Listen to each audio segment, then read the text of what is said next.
Good afternoon everyone. Thank you for coming today. Tulad ng alam nating lahat, ang ating komunidad ay nahaharap sa mga issue sa pagkakalat at pagkasira ng ating komunidad.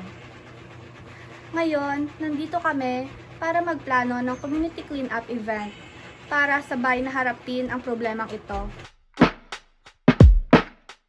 Let's start by introducing ourselves.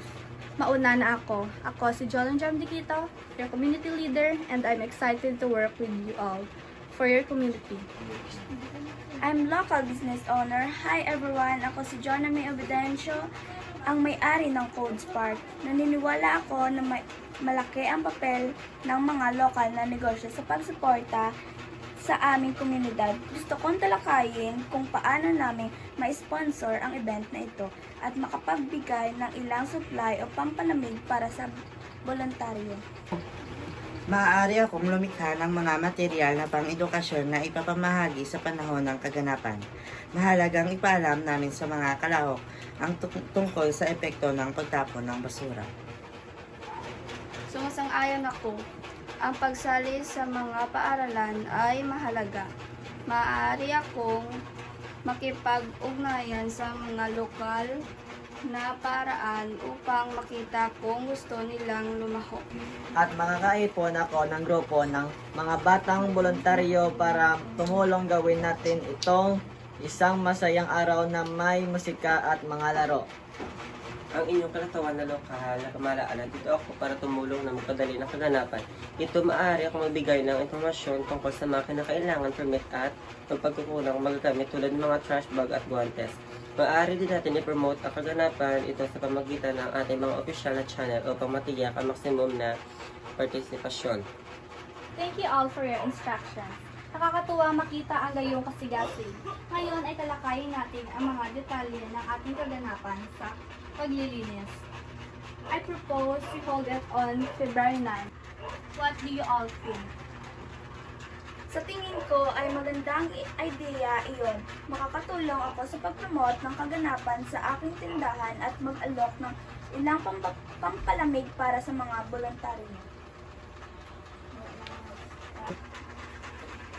Maaari akong lumikha ng mga material na pang-edukasyon na ipamamahagi sa panahon ng kaganapan.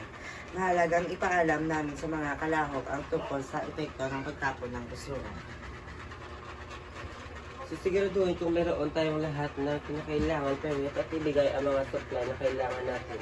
Makakatulong din ako sa pag-promote ng kaganapan sa pamagitan ng ating mga social media channel. Fantastic! Parang mayroon tayong solidong planong pagsasama. Let's summarize our action items. Si Hazel will reach out to school. Si Mokang will handle the educational materials. Cardo will promote the event and I coordinate with the local government permits. Magkikita tayo muli para ma-finalize ang lahat.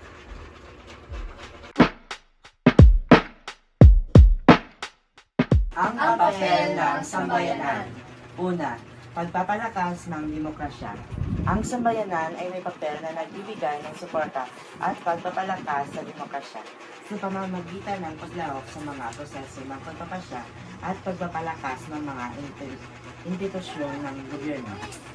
Pangalawa, pagpapalakas ng ekonomiya. Ang sambayanan ay may papel na nagbigay ng suporta sa ekonomiya sa pamamagitan ng pagkonsumo ng mga palakal at serbisyo, pag-invest ng mga negosyo at pagpapalakas ng mga industriya.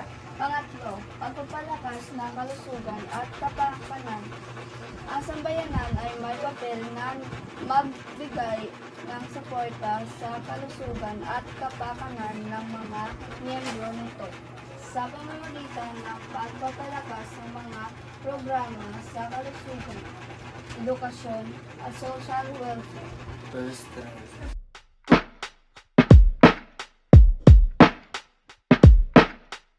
Mga iba't ibang uri ng produkto. Una, gulay, Bigas, isda, baboy, manok, prutas.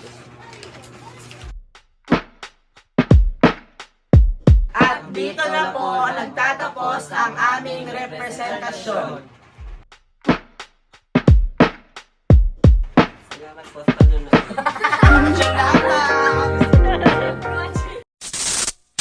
Three,